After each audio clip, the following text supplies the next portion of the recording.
The air in Dar es Salaam is thick tonight, not with rain, but with fear and defiance. From the bustling streets near the ferry port to the dusty alleys of Mwanza, you can hear the same echo. Haki Freedom Tanzania, once known as a pillar of peace in East Africa, is now trembling under the weight of its own silence. It began with a single decision, a government order blocking opposition figure John Hetcha from traveling to Kenya to attend Raila Odinga's funeral. It sounded minor at first, almost bureaucratic. But to millions of Tanzanians, it felt like something much bigger had been buried that day, their democracy. Within hours, the anger spread like wildfire. Gen Z youths armed not with weapons, but with smartphones filled the streets and flooded the web demanding answers from a government they now call dictatorial. President Samia Suluhu Hassan, once celebrated as a symbol of unity and inclusion, after the death of John Magufuli, now faces her greatest legitimacy test. The people are asking, has power changed her, or has power simply revealed who she truly is? From Dar es Salaam to Arusha, whispers are growing into chants and chants into open defiance. Even across the border in Kenya, young people are marching in solidarity, forming a new regional rhythm of resistance, one that transcends borders and languages. The question haunting East Africa tonight is not just about one president or one protest. It's about something far deeper. When the youth of a nation no longer believe in democracy, what future does that nation have? Stay with us as we uncover how one blocked journey has turned into a national rebellion, and how Tanzania's fire could spread far beyond its borders. Please share this video if you stand with truth over silence.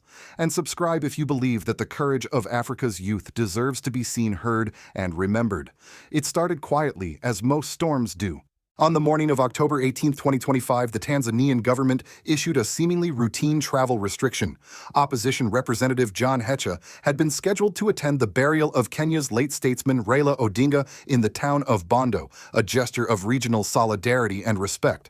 But as Hetcha approached the Serari-Isabia border, crossing security officers intercepted him. His passport was seized, his trip canceled, his message silenced. By evening, word had spread across Dar es Salaam like a spark in dry grass. Social media exploded hashtags like Nox Free Hetcha, Net Tanzania on Fire, and Nos Let Him Go dominated local timelines. Within hours, small gatherings of students, taxi riders, and street vendors began forming in the capital. What was supposed to be a simple farewell to a fallen African icon had morphed into a national act of defiance. To many Tanzanians, this was not an isolated event. It was the latest symptom of a deeper sickness, the steady erosion of political freedom since the arrest of opposition leader Tundu Lissu in April 2025. Once a symbol of courage and reform, Lissu's imprisonment on charges of treason was seen by many as a warning shot to all who dared to challenge the establishment. His arrest left a scar on the nation's conscience, a silence too heavy to bear. Now, with Hetcha stopped at the border, that silence finally broke. Witnesses at Serari described scenes of disbelief. Motorbike riders surrounded the border post, honking their horns and chanting justice for Lissu, freedom for Hetcha. Kenyan youths on the other side joined in. For the first time in decades, the frontier between two nations became a bridge of solidarity rather than a line of division. By nightfall, protests had erupted in Mwanza, Arusha, and Dodoma. University students uploaded live videos showing crowds waving placards that read, "Reform the Electoral Board, and we are not afraid." These images spread across TikTok and Twitter faster than any press release the government could issue. Inside government circles, the mood was tense. Sources in Dar es Salaam reported emergency meetings inside the State House. The administration labeled Hetcha's attempt to travel a planned provocation, claiming he intended to coordinate foreign influence and destabilize national unity. But to most citizens, this was unconvincing. The question that echoed from homes to radio stations was simple. Since when did attending a funeral become a national threat? Even members of the ruling party began whispering concerns. Some feared that President Samia Suluhu Hassan, once admired for her calm leadership and inclusive tone, was now being consumed by the machinery of control she had inherited. Others defended her, arguing that stability was more important than sympathy. But on the streets, no one wanted to hear excuses. The protests grew. From the University of Dar es Salaam to the fishing docks of Kigoma, the same frustration resounded, promises of reform that never came, unemployment rising, voices silenced. Gen Z Tanzanians, a generation that had grown up believing in connectivity and progress, now found themselves confronting an older political order unwilling to listen. Their tools were different. Instead of pamphlets or rallies, they used hashtags, memes, live streams, and encrypted chats to organize. This was a digital revolution in its infancy, and it terrified the establishment. International observers watched cautiously. Kenyan media outlets began reporting that boda riders from both sides of the border were marching together. Commentators called it the first cross-border youth protest in modern East African history. Meanwhile, Tanzania's Ministry of Home Affairs issued a warning against foreign interference, an indirect shot at Kenya's solidarity demonstrations. Yet the spark had already leapt the border. A student activist summed it up perfectly in one viral video. They can block a man from crossing a border, but they cannot block an idea whose time has come. That idea, the right to speak, to vote, to question power, was now alive again in the hearts of Tanzania's youth. What began as one man's denied journey was transforming into something far greater, a national awakening that no decree could contain. And as the sun set on that restless October day, the chants from the border still echoed across the hills, "Haki freedom, Tanzania shall rise again." By the third day, the storm had broken. What began as scattered youth protests had swelled into a movement. The heart of Dar es Salaam pulsed with chants that refused to die down. Students poured out from universities waving flags and handmade banners reading "Democracy is not a crime" and "Listen to the youth." The government called it a threat to national peace. But to those on the streets, it was the only language left when truth no longer had a microphone. Tensions reached boiling point on October 21st when police clashed with protesters in Mwenga and Kariakoo districts. Videos surfaced showing officers firing tear gas into crowds chasing unarmed students who carried only their phones and determination. One clip went viral, a young woman coughing through clouds of gas shouting into the camera, "You can silence one, but not all of us." It became the anthem of the resistance. In the capital, electricity flickered. Social media access slowed, suggesting intentional throttling of communication networks. Yet the government's attempts to control the narrative only deepened suspicion. A professor at the University of Dodoma said, "When a government fears the voice of its youth, it has already lost moral authority." President Samia Suluhu Hassan appeared on national television that night. Her voice was calm, composed, almost maternal. She spoke of unity, national stability, and the danger of foreign agitation. She accused opposition figures of working with external actors to destabilize the region, a familiar line echoing through many African capitals whenever dissent arises. But this time, the speech fell flat. Citizens flooded comment sections with one burning question. Where is Tundu Lissu? Why is John Hetcha still under detention? Even her supporters began to hesitate. What had once been pride in Africa's only female president was now tinged with disappointment and fear. Meanwhile, Kenya's involvement made the crisis impossible to contain. At the Serari-Isabia border, thousands of Kenyan youth joined their Tanzanian counterparts, waving both nations' flags side by side. Boda riders revved their engines like a rolling thunder of protest. Kenyan activists carried signs that read, "Borders can't divide freedom." Television anchors in Nairobi debated whether Tanzania was sliding into authoritarianism. For the first time, the East African Community (EAC) faced internal friction. Kenyan officials lodged a diplomatic note urging respect for fundamental rights. Uganda's press called it Tanzania's democratic meltdown. Across social media, the phrase "East Africa is burning" began trending. Inside Tanzania, journalists faced growing threats. Several independent reporters disappeared after live streaming protests. A popular podcast host known for criticizing corruption was detained overnight. State television aired only government statements and calm cityscapes, while the streets told a different story, smoke rising from intersections, people running police vans speeding through. Despite the chaos, a strange unity emerged among the youth. They called themselves the Generation Without Fear. They shared food, charged each other's phones, and used encrypted apps to broadcast updates globally. Their rallying cry was no longer just about Hetcha's travel ban. It had evolved into a full-blown demand for reform of the Electoral Board, freedom for political prisoners, and an end to impunity. And yet the government dug in. Arrests multiplied. Dozens of student leaders were taken in for questioning. The Ministry of Information warned media outlets against amplifying falsehoods, but every attempt to suppress the truth only added fuel to the fire. As international pressure mounted, the United Nations called for restraint. The U.S., Embassy in Dar es Salaam released a brief statement expressing deep concern over the use of force against peaceful protesters. Still no sanctions followed, only silence from the African Union, leaving many to wonder if the continent had learned nothing from its past. By October 24th, Dar es Salaam resembled a city holding its breath. Shops closed early. Families stayed indoors. But at dusk, the chants began again, faint at first, then louder. Lissu, Hetcha, freedom. The sound carried through the humid night like a heartbeat refusing to stop. The government could shut down the internet, arrest the leaders, even flood the streets with soldiers. But what it couldn't stop was the feeling spreading through every Tanzanian home: the era of silent obedience was ending.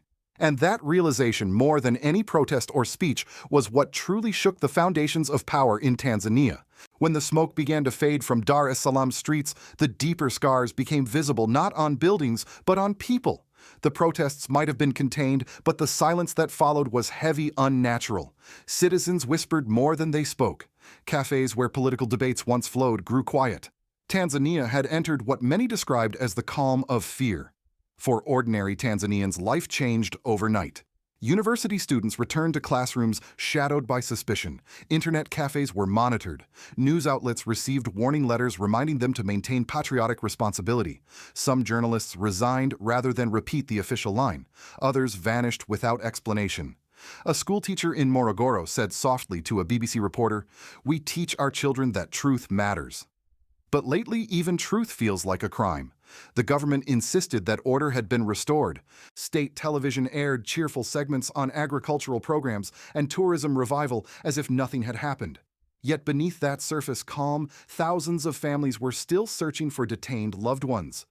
Lawyers who tried to help them reported intimidation. Churches and mosques quietly opened their doors to offer sanctuary to those hiding from arrests. In the political arena, the shockwaves reached deep into the ruling party. A small faction of members of parliament, mostly younger and reform-minded, began to distance themselves from the president's hardline stance. They argued behind closed doors that suppression would only strengthen the opposition in the long run. But senior officials, many of whom had risen through the old system, pressed for absolute control. Discipline ensures survival, one minister reportedly said. Opposition parties, meanwhile, were nearly paralyzed. With John Hetcha under detention and Tundu Lissu still imprisoned, their leadership had been decapitated. Meetings were banned. Rallies were denied permits. But in the digital underground, a new kind of organization was forming, leaderless but united, driven by youth collectives, artists, and bloggers who vowed to keep the message alive. Economically, the consequences were immediate. Foreign investors froze several projects. Tourism bookings dropped sharply after images of protests went global. The Tanzanian shilling weakened, and whispers about international sanctions began circulating in business circles. The U.S. Chamber of Commerce's East Africa desk released a cautious statement urging political stability and open dialogue while European trade envoys postponed scheduled visits. But perhaps the most profound change was psychological. The illusion of stability, the idea that Tanzania was immune to the political storms rocking its neighbors, had shattered. Parents who once told their children our country is peaceful now struggled to explain why soldiers were stationed near universities and why neighbors disappeared at night. A retired civil servant in Arusha put it simply, "We thought democracy was a tree that grows on its own. But we forgot if no one waters it, it dies quietly." In villages, farmers and shopkeepers spoke in hushed tones about politics, but loudly about hardship. Prices of fuel and food rose as tensions disrupted supply routes near the Kenyan border. Aid groups warned that economic pain could soon eclipse political anger, turning frustration into despair. Even within the government, something was shifting. Reports leaked that several regional commissioners had privately advised the president to consider reconciliation before the situation becomes irreversible. But reconciliation required trust, and trust by then was the rarest currency in Tanzania. The nation found itself suspended between two realities: a government celebrating its restored order and a generation quietly preparing for the next wave of defiance. And while the cameras turned away, one truth remained unshaken: a country cannot arrest its way to legitimacy. For every youth silenced, 1,000 more had already begun to whisper the same words: "We are still here. We are not afraid." In Washington, the Tanzanian crisis arrived not with explosions, but with reports, cables, briefings, and headlines that felt uncomfortably familiar. For older observers in the U.S. State Department, it was déjà vu, another African nation once hailed as stable, now teetering under the weight of its own leadership. The tone was cautious, diplomatic, yet behind the words deep concern lay a silent frustration. America had long considered Tanzania an anchor of moderation in East Africa, a partner in counterterrorism, peacekeeping, and regional trade. But as images of tear gas and detained students filled screens, quiet conversations began in congressional offices. Is Tanzania still the ally we thought it was? A bipartisan group of lawmakers urged the White House to reassess aid and cooperation until democratic norms are restored. The U.S. Embassy in Dar es Salaam called for dialogue and restraint. But within think tanks and policy circles, a more nuanced debate unfolded. Some analysts argued that Washington's long-standing pattern supporting friendly autocrats for the sake of stability was again backfiring. One former diplomat said on PBS, "You can't preach democracy in speeches and fund repression in practice." Tanzania is a reminder of that hypocrisy. Across the Atlantic, European leaders voiced similar concerns. The EU delegation demanded the release of detained opposition figures and the reopening of political space. The United Kingdom suspended minor development funds pending clarity on the rule of law. Yet, as always, geopolitics complicated morality. Tanzania remained too strategic, too resource-rich, and too central to regional security for anyone to walk away easily. Meanwhile, Kenya found itself reluctantly pulled into the storm. The border protests had created diplomatic ripples that Nairobi could not ignore. Kenyan officials appealed for calm, emphasizing regional unity, while local activists accused them of protecting dictatorship in the name of diplomacy. It was a delicate dance balancing national interest with public outrage. The crisis also resonated far beyond Africa. In universities from London to Atlanta, students began drawing parallels between Tanzania's Gen Z movement and other youth uprisings, from Sudan's sit-ins to the Arab Spring. The hashtag #AnAtax generation without fear trended among diaspora communities, many of whom felt pride, anger, and sorrow all at once. American media framed the story with caution but empathy. The New York Times ran the headline, "Tanzania's Promise Turns into Peril." CNN interviewed Tanzanian exiles who spoke of intimidation and exile. On social media, African-American commentators connected the struggle to broader themes of resistance, injustice, and hope, echoing the voices of their ancestors who once fought for civil rights under different skies. Yet amid the commentary, one question lingered: where is Africa's moral compass? Some pointed to Burkina Faso's Ibrahim Traore as a symbol of a new kind of leadership, defiant, people-centered, unapologetically African. Others warned that the continent was splitting into two paths, one toward authentic sovereignty, the other toward soft dictatorship draped in democracy's language. For many Americans watching from afar, the Tanzanian story stirred uncomfortable reflection. It reminded them that democracy, whether in Africa or America, is not guaranteed by constitutions or slogans, but by the courage of ordinary citizens who refuse to stay silent. And perhaps that is why Tanzania's youth standing unarmed before power struck such a chord in the hearts of older viewers around the world. They were not just fighting for their future, they were echoing humanity's oldest promise that freedom once awakened can never be easily put back to sleep. Night falls again over Tanzania, but the silence is deceiving. In the flickering lights of Dar es Salaam, whispers continue in classrooms, in markets, in the hum of radios turned low. The protests may have been pushed off the streets, but they live on in the minds of millions, because once a generation learns to speak, it never forgets how. Across the nation, people are asking, where does this end? Can peace survive without justice? President Samia Suluhu Hassan remains in power, firm, cautious, increasingly isolated. Her government insists that order has been restored, but stability built on fear is like a house standing on cracked earth. It can look solid for a while until the next tremor. And that tremor, many believe, will come not from foreign interference, but from Tanzania's own children. The story of Tanzania is not unique. Across Africa, young people connected by fiber optics and faith in a better tomorrow are demanding to be heard. From Ouagadougou to Nairobi, from Accra to Dar es Salaam, their voices are rewriting the continent's political vocabulary. They are saying that democracy cannot be imported or imposed. It must be lived, defended, and owned. As Americans, we've seen this story before. We know what it means when power fears its people more than its enemies. We know how fragile freedom becomes when leaders begin calling truth a threat.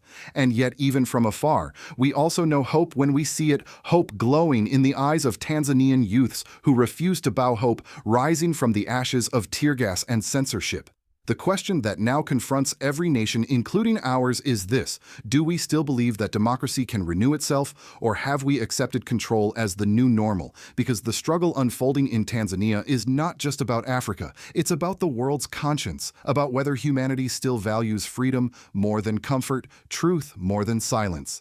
If you've followed this story, you already know what's at stake. Freedom is not lost all at once. It disappears one silenced voice at a time until one day silence becomes the only language left. So tonight, let's refuse that silence.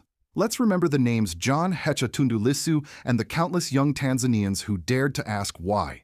And let's stand with them, not in pity, but in solidarity. Please share this video if you believe that Africa's youth deserve dignity, not dictatorship. And subscribe if you believe that truth, no matter where it comes from, must always be louder than fear.